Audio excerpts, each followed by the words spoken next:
What's going on, Miami Dolphin fans? It's Mitchell Renz here from Chat Sports, and coming up here on today's show, we got some news and rumors to break down. We're going to be talking about two players that I believe are your franchise tag options. Could the Dolphins go ahead and, bring back Laremy Tunsil to Miami? And then Brian Flores NDA. We'll break everything down. That's coming up right now. Will the Dolphins franchise tag anyone? Type Y for yes, type N for no. The latest rumor circulating around Miami is the simple fact of the franchise tag window is open, and it is going to be open until March 8th at 4 p.m. Eastern Time. And there's a lot of people wondering, who could the Miami Dolphins franchise, or maybe they decide not to tag anyone. So type Y for yes, N for no. I'm going to type my Y for yes because when I really think about this team, from the offensive side of the football, from the defensive side of the football, there are two candidates, one on the offensive side, one on the defensive side. The first guy that I think of in terms of a candidate is tight end Mike Gesicki, who there's already been reports out there that the Dolphins have shown at least a little bit of interest on the inside in tagging him. Why? He's been one of the more reliable tight ends, one of the better pass-catching options in the National Football League, and he would only cost them $10.8 million. Now, here's the issue that I think that's going to start happening in the NFL.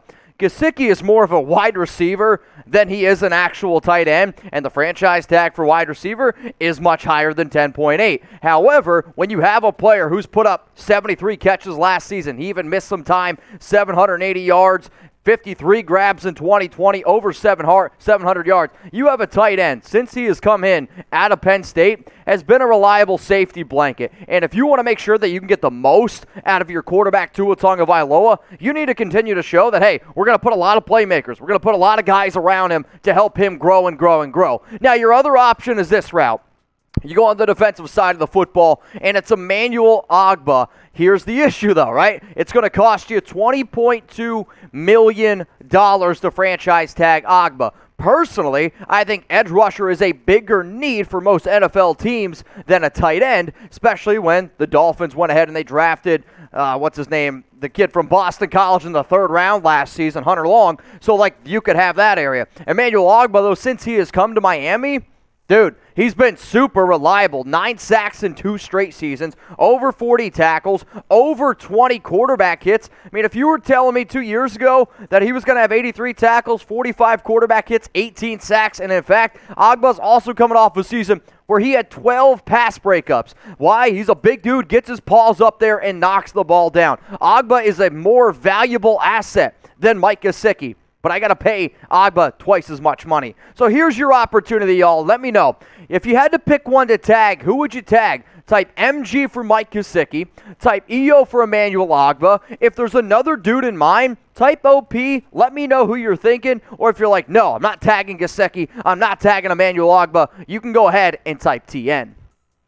My stance is, even though Ogbah might be the better player, might be the better fit, I am going to tag Gesicki, and it's really simply down to I want to make sure that I'm getting a value. And sure, paying a tight end $10 million might seem like a lot of money, but does anybody out here think that Gesicki could be maybe a top 5 tight end? Maybe. Just let's say maybe. Well, how about this? Here are the highest paid tight ends in the National Football League right now. The Patriots are playing 2 of these guys, $12.5 million. I'm telling y'all right now, I would take Gesicki over Hunter Henry, over Jonnu Smith. Now, I'm not going to put him up in the range of Kittle, Kelsey, and Mark Andrews, but $10.2 million for Gesicki on a 1-year deal? I'm telling y'all right now, that's a hell of a deal. Now, if the Dolphins decide to go out and tag Ogbah, decide to tag Gesicki, we're going to keep you guys up to date. So make sure you hit that subscribe button. Make sure you turn on those notifications. And if you're sitting here being like, dude, I got my noties on, I'm a sub, and I've been sub for a while. Well, how about this? I want you to let me know, how long have you been subscribed to Dolphins Today? Because major shout out to all of y'all. I challenged you last week. I said, let's get to 21,000 subs. And I want to give you all a round of applause because that is a major accomplishment. So I want to give a shout out to some of our loyal watchers, the people who are always down in the comments. Shout out to Kimberly, Rich V, AC Collins, Michael Fernandez, Mets for life. I'm actually also a Mets fan, so I appreciate y'all. If you want to see yourself on a future show, hit that sub button and turn on those notifications. You definitely want to have your noties on if something like this happens. If the Miami Dolphins go out and they decide to bring back Laremy Tunsil, one of the better offensive tackles in the National Football League from the Houston Texans, and there's a report going on right now that said Tunsil trade is inevitable.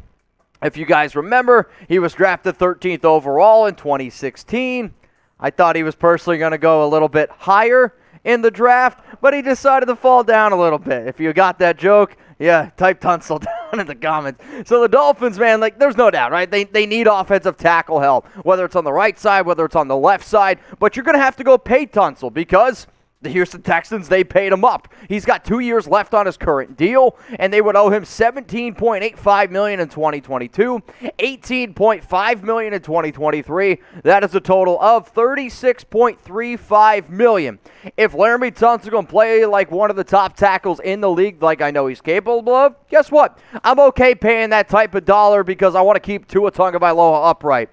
The issue of all of this is, well, if he doesn't play this well, right? If he goes back to playing on a level that, I don't know, he's been playing at for a few years. Like last season, he didn't play all that well. He had an okay up and down year. Probably would have put him maybe a slightly above average.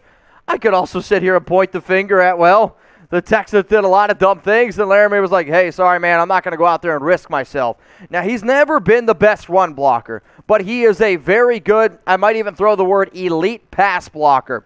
That's the route that I want. I know Mike McDaniel's going to try to run the football. I know this team might be a run-first option, but I also need to keep whoever is going to be that quarterback upright. In terms of what the previous Laremy Tunsil trade was, I don't think it's going to be this high again, simply because Tunsil didn't play as well, and it seems like everything is pointing for him to be essentially moved on from.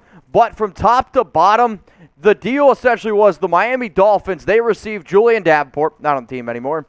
Bademosi, not on the team anymore. A 2020 first-round pick, which turned out to be Noah Igbenogany, and then another 2021, and then a second-round pick. This trade has not worked out for Miami, and then the Dolphins sent away Tunsil, Kenny Stills, a fourth, and then a sixth-round pick. So you guys can figure out who won that deal. It wouldn't be this much, but the Dolphins would probably have to give up a first-round pick, though, for Tunsil. So should they go ahead and make the deal? You got $36.35 million it's going to cost you.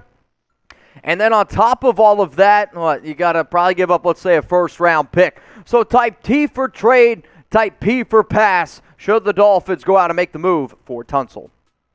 It's Mr. 305. No, it's not me, but it could be you if you go out and get this hat and go to chatsports.com/Dolphin sale. We got this deal, 30% off everything you see on screen. Those aren't my knees. Those are Jeremy's knees. And if you want to go ahead and get these shorts or these t-shirt long sleeve, the deal ends tonight. Everything that you see on screen is 30% off. That link is going to be available for you all in the comments and in the description.